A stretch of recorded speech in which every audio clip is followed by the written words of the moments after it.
पिछले 10 वर्ष से जिस वक्फ एक्ट के खिलाफ सड़क और सुप्रीम कोर्ट में लड़ाई चल रही थी, वो कानून लोकसभा और राज्यसभा के द्वारा बदल दिया गया है। बहुत जल्दी नया कानून आ जाएगा। काफ़ी चीज़ें बदल गई हैं, जो थोड़ा बहुत बचा हुआ है उसके लिए संघर्ष जारी रहेगा। कोर्ट में भी लड़ाई चलती रहेगी और सड़क पे भी लड़ाई चलती रहेगी। लेकिन कल एक बड़ा अच्छा वाकया हुआ। चर्चा हो रही थी वक्फ एक्ट की और बात हो गई कुरान की।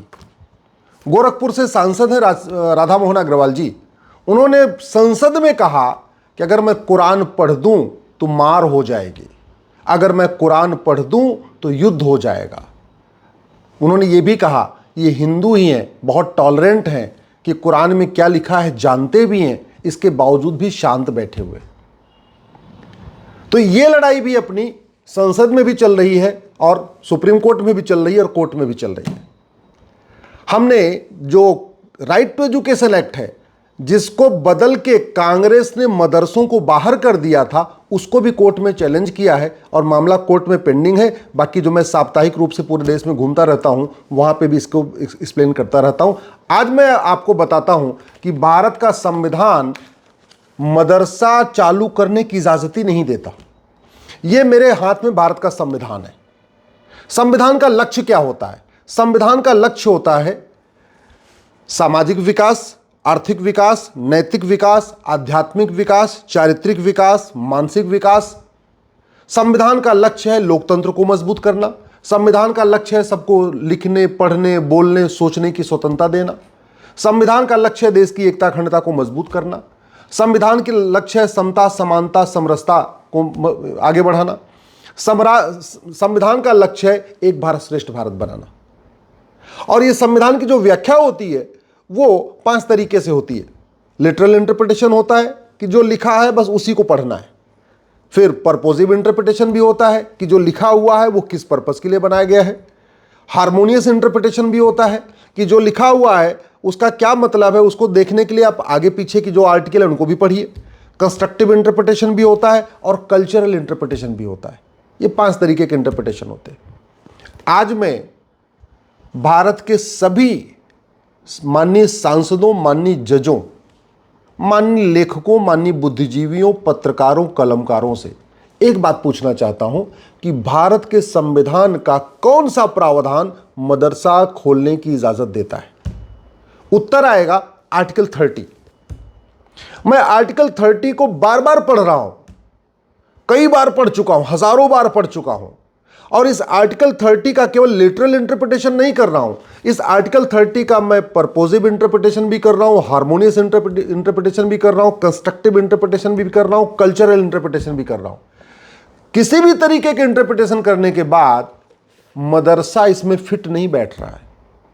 भारत के संविधान में तो मदरसा कहीं लिखा ही नहीं है कि मदरसा खोला जा सकता है। लेकिन जिस आर्टिकल 30 के आड़ में यह मदरसा खोला गया है, मदरसा बोर्ड बना है, मदरसों की डिग्रियां मान्य हो रही हैं, उस आर्टिकल 30 का मैं हर तरीके से इंटरप्रिटेशन कर रहा हूं। और आज मैं माननीय सुप्रीम कोर्ट के जजों से, क्योंकि इस संविधान की सबसे मुख्य व्याख्या, सबसे अच्छी व्याख्या माननीय सुप्रीम कोर्ट के जज करते हैं, मैं उनसे हाथ जोड़ के निवेदन कर रहा हूं, आर्टिकल 30 को एक बार आप इंटरप्रिटेशन कर लीजिए, जिस तरीके से इंटरप्रिटेशन करना है कर लीजिए। आर्टिकल 30 में लिखा क्या है? आर्टिकल 30 में लिखा है all minorities whether based on religion or language shall have right to establish and administer education institution। Article 30 कहता है जो भाषाई अल्पसंख्यक हैं या मजहबी अल्पसंख्यक हैं उनको एजुकेशन इंस्टीट्यूशन खोलने का अधिकार है। तो सबसे पहले तो भाषाई अल्पसंख्यक कौन है भारत में, यह डिफाइन करने की जरूरत है। रिलीजियस माइनॉरिटी कौन है, यह भी डिफाइन करने की जरूरत है कि कौन लिंग्विस्टिक माइनॉरिटी है, कौन रिलीजियस माइनॉरिटी है। सबसे पहले वो डिफाइन होनी चाहिए, यानी माइनॉरिटी की डिफिनीशन क्लियर होनी चाहिए। और कोई भी समुदाय जो 1% से ज्यादा है, चाहे वो लैंग्वेज के मामले में चाहे रिलीजन के मामले में, वो माइनॉरिटी हो ही नहीं सकता। दूसरा, जो माइनॉरिटी है भी पारसी, यहूदी, बहाई, क्योंकि रिलीजियस जो माइनॉरिटी है, मुस्लिम और क्रिश्चियन तो माइनॉरिटी है ही नहीं है आर्टिकल 30 के हिसाब से। जो माइनॉरिटी हैं भी उनको कौन सा स्कूल खोलने का अधिकार है? Education institution, religious education institution नहीं, मदरसा नहीं, मदरसा एजुकेशन इंस्टीट्यूशन नहीं होता, मदरसा दीनी तालीम सेंटर होता है।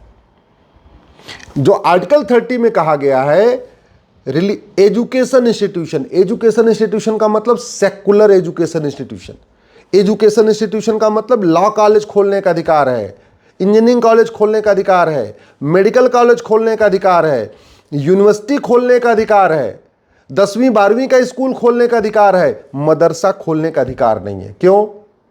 क्योंकि पहली बात तो आप इस आर्टिकल 30 को समझना है तो आप आर्टिकल 27 से शुरू करिए। आर्टिकल 27 क्या कहता है?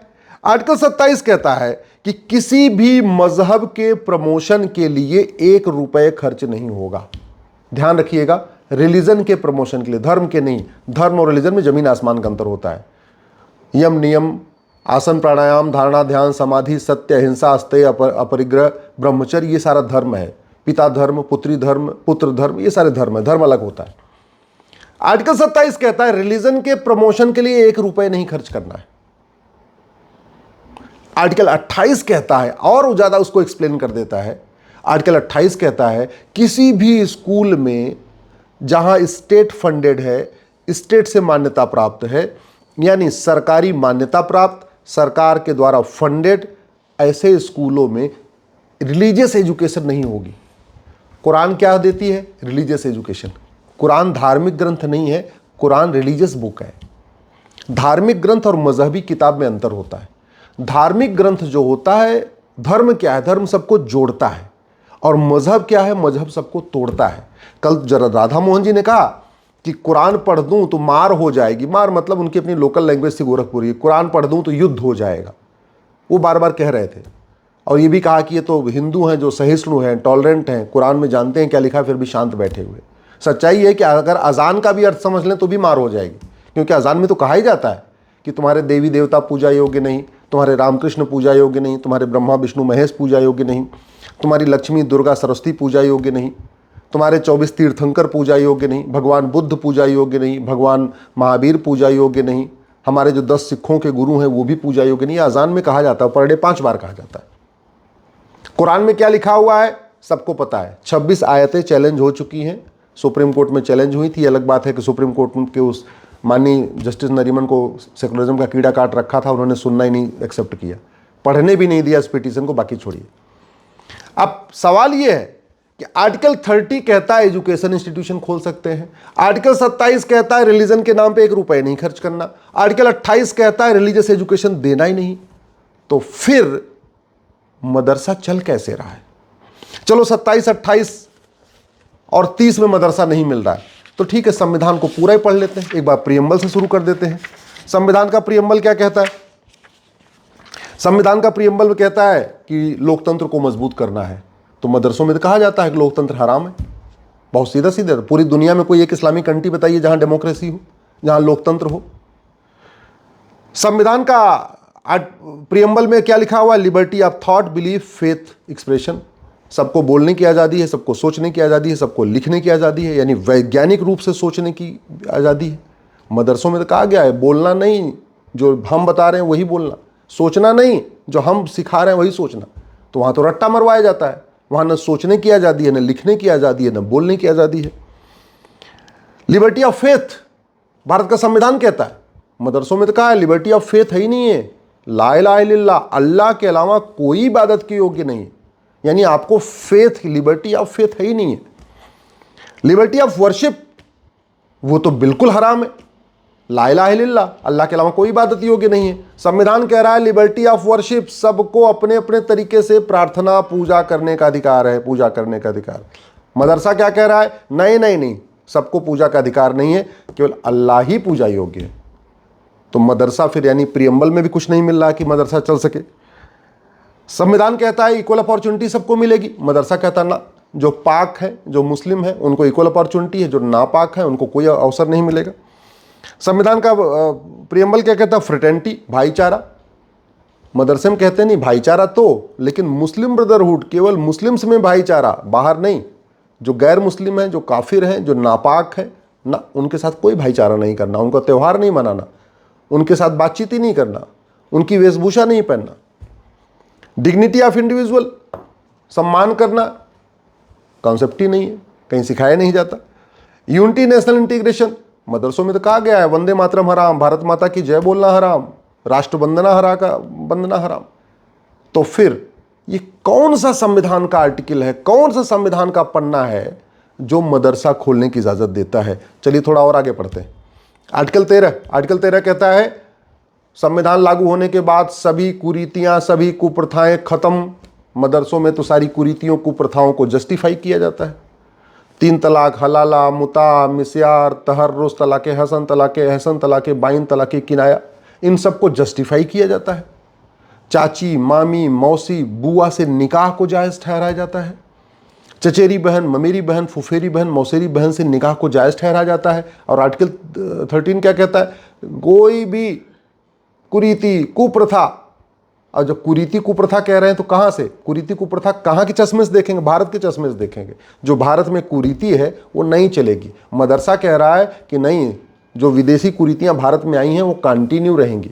जो मुगलों के समय कुरीतियाँ आई, ये 3 तलाक, हलाला, मुता, मिस्यार भारत में नहीं होता, सब मुगलों के समय आई हैं, और मदरसा उसको जस्टिफाई कर रहा है। आर्टिकल 14 कहता है equality before law, equal protection of law. Article 14 एक तरीके से वही हो गया, जैसे कहते हैं भगवान के सामने सब समान है, तो आर्टिकल 14 कहता है कानून के सामने सब समान है। मदरसे कहता ना, सब एक समान नहीं है। आर्टिकल 15 कहता है भेदभाव नहीं करना, मदरसों में भेदभाव करना सिखाया जाता है, पाक नापाक की पूरी थ्योरी वहीं चलती है। आर्टिकल 16 कहता है सबको समान अवसर देना है, मदरसों कहता है सबको समान अवसर नहीं मिल सकता। आर्टिकल 17 कहता है छुआछूत नहीं करना, फिजिकल शारीरिक छुआछूत, मानसिक छुआछूत, वहां तो मानसिक छुआछूत सिखाया जाता है। पाक नापाक, हराम हलाल, ये सारी थ्योरी कहाँ दी जाती है? मदरसों में सिखाई जाती है। आर्टिकल 19 फ्रीडम ऑफ स्पीच देता है, फ्रीडम ऑफ हेट स्पीच नहीं। और मदरसों में जो जो चीज़ें पढ़ाई जाती हैं उसमें हेट स्पीच है। इनफैक्ट जो दिन में 5 बार बोला जाता है अपने आप में हेट स्पीच है ये तो। Article 21 right to life, liberty, dignity ना, सबका सम्मान नहीं करना, महिला पुरुष एक समान नहीं होते। आर्टिकल 21 कहता सब एक समान है, सबको राइट टू लाइफ, लिबर्टी है, डिग्निटी है, मदरसा कहता ना, नहीं है। आर्टिकल 23 कहता है ह्यूमन ट्रैफिकिंग नहीं करना, मदरसों में मुताह और मिस्यार को जायज़ समझाया जाता है।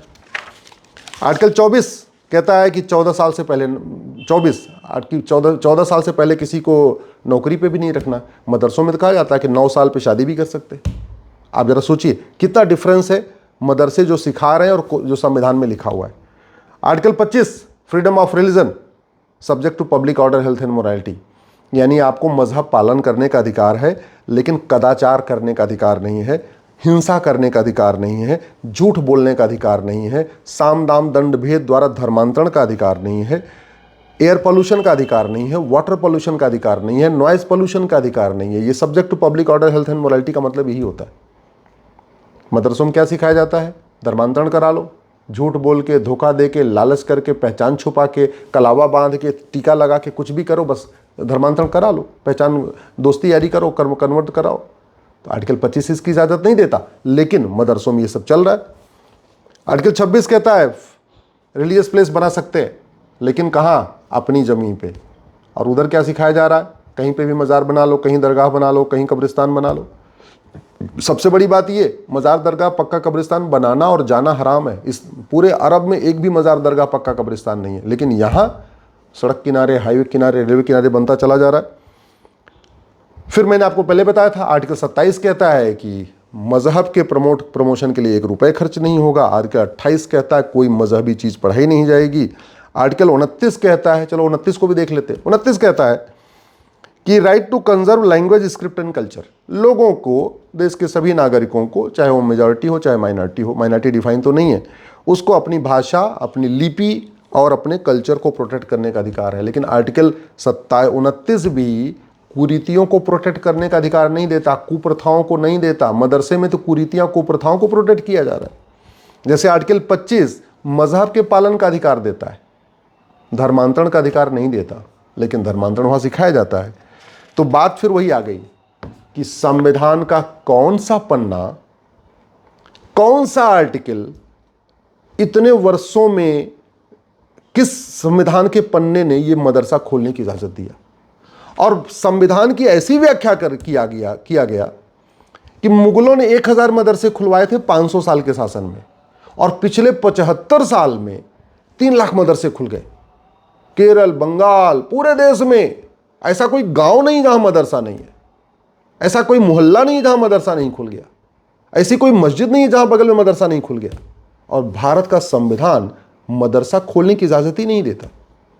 मदरसों की डिग्री वैलिड हो गई है, मदरसों की डिग्री लेके लोग क्लर्क बन रहे हैं, थानेदार बन रहे हैं, हवलदार बन रहे हैं, पेशकार बन रहे हैं। और मदरसों की डिग्री लेके अब तो आईएएस और आईपीएस में भी अप्लाई, मतलब आईएएस और पीसीएस में अप्लाई करना शुरू कर दिया। और भारत का संविधान इसकी इजाजत ही नहीं देता। मेरा आप लोगों से आग्रह है, इस विषय पे पब्लिक डिस्कोर्स जरूरी है। संसद में कब चर्चा होगी मुझे नहीं पता, लेकिन यूनिवर्सिटीज में चर्चा होनी चाहिए, कॉलेज में चर्चा होनी चाहिए, सेमिनार होने चाहिए, कॉन्क्लेव होने चाहिए। खासतौर पे इस देश के नेता, अभिनेता, लेखक, बुद्धिजीवी, पत्रकार, कलमकार इस पे गंभीरता के साथ चिंतन करें कि संविधान का कौन सा प्रावधान है जो मदरसा खोलने की इजाजत देता है, और उस मदरसे को खोलने की इजाजत देता है जो भारत को नहीं मानता, भारत की संस्कृति को नहीं मानता, भारत के त्यौहार को नहीं मानता, भारत की परंपरा को नहीं मानता, भारत के विचार को नहीं मानता, भारत की भाषा को नहीं मानता, वसुधैव कुटुंबकम को नहीं मानता, नारी तो नारायणी को नहीं मानता, यत्र नारस्तु पूज्यते रमन्ते तत्र देवता को नहीं मानता, सर्वमंगल मांगल्य को नहीं मानता, किसी को मानता ही नहीं है। क्या भारत का संविधान भारत को बर्बाद करने के लिए बनाया गया है? नहीं, भारत का संविधान भारत को महान भारत बनाने के लिए बनाया गया है। और मदरसा महान भारत नहीं बनाएगा। मदरसा विदेशी पंथ को प्रमोट करता है, मदरसा कुरीतियों को प्रमोट करता है, मदरसा कुप्रथाओं को प्रमोट करता है। मदरसों में क्या पढ़ाया जाता है, हालत यह है कि मदरसे वाले अपनी किताब दिखाने के लिए तैयार नहीं है। और जमीयत उलमा हिंद और पर्सनल लॉ बोर्ड के दबाव में राइट टू एजुकेशन एक्ट को 2012 में अमेंड किया गया, रातों रात अमेंड किया गया। सेक्शन 1 सब क्लास 4 जोड़ा गया और 4 जोड़ के मदरसों को राइट टू एजुकेशन के दायरे से निकाल दिया। ये महापाप कांग्रेस ने किया है। जैसे मैं कहता हूँ ना, मैं तो 50 से ज़्यादा कानून है जिनको मैंने चैलेंज कर रखा है, ये सारे कांग्रेस के कानून हैं और एक एक करके सबको ख़त्म करवाना है। बस आप लोगों का सहयोग चाहिए। तो मैंने इस राइट टू एजुकेशन एक्ट को भी चैलेंज किया है। मेरा निवेदन ये है कि इस राइट टू एजुकेशन में एक शब्द जोड़ा जाए, इक्वल। इसमें जो उम्र है 6 से 14 साल, इसको 6 से 16 साल किया जाए। और भारत में राइट टू इक्वल एजुकेशन लागू किया जाए, समान शिक्षा लागू किया जाए, one nation one education board लागू किया जाए। 10वीं तक समान शिक्षा, 10वीं तक समान सिलेबस, 10वीं तक समान करिकुलम, एक देश एक एजुकेशन बोर्ड, एक देश एक सिलेबस, सब अपनी अपनी मातृभाषा में पढ़ें। हिंदू, मुसलमान, पारसी, ईसाई, गरीब, अमीर, सब, चाहे वो कांस्टेबल का बच्चा हो, चाहे कप्तान का बच्चा हो, क्लर्क का बच्चा हो, कलेक्टर का बच्चा हो, किताब एक होनी चाहिए। चाहे हिंदू हो या मुसलमान, पारसी हो या ईसाई, बंगाली हो, गुजराती, तमिलियन हो या कश्मीरी, किताब एक होनी चाहिए। भाषा अलग अलग हो, सिलेबस करिकुलम एक समान होना चाहिए। मैं आशा करता हूँ कि जैसे वक्फ एक्ट ख़त्म हुआ, बाकी इसके पहले 370 ख़त्म हुआ, 35A ख़त्म हुआ, वैसे ही बहुत जल्दी संविधान पे चर्चा होगी और इस राइट टू एजुकेशन को राइट टू इक्वल एजुकेशन बनाया जाएगा। मदरसा जो है बंद होंगे और भारत में समान शिक्षा लागू होगी।